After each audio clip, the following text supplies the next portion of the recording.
Salut les amis, salut tout le monde et bienvenue sur votre chaîne d'information préférée, l'Afrique en miniature.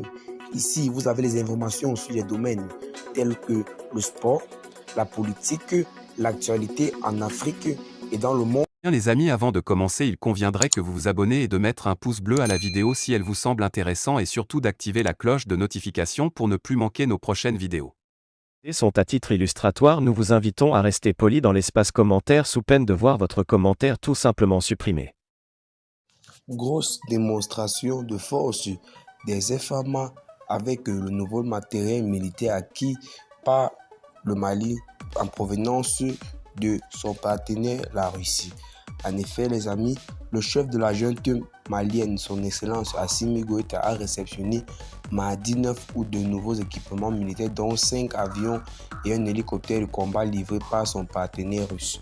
Dans son allocution, le ministre de la Défense malienne, Sadio Kamara, un des hommes forts du régime, a vanté le partenariat gagnant-gagnant avec la Fédération de Russie au cours d'une cérémonie officielle en présence de diplomates russes et d'Assimi Goïta, président de la transition.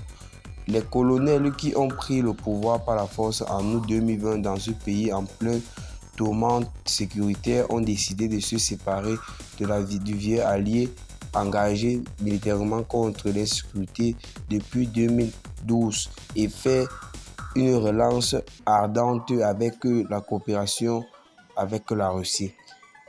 Les 5 avions de chasse d'attaque sur le sol livrés par la Russie. La Russie avait déjà livré en mars plusieurs hélicoptères de combat et des armes. Le Mali a accueilli en grand nombre ce que la junte présente comme des instructeurs russes. La France et ses partenaires dénoncent pour leur part le recours de la junte au service de la société privée russe de sécurité Wagner aux agissements décriés. La junte dément et parle de partenariat ancien avec la Russie. Des avions des années 60 et 70.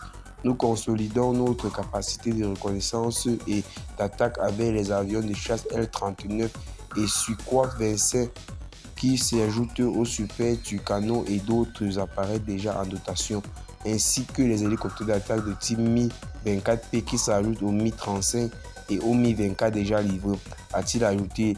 Les 2 avions ont été lancés en 1968 et 1975.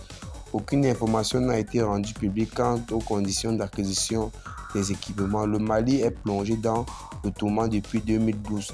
La propagation djihadiste, d'abord confinée dans le nord du pays, s'est étendue au centre et au sud du Mali ainsi qu'au Burkina Faso et au Niger.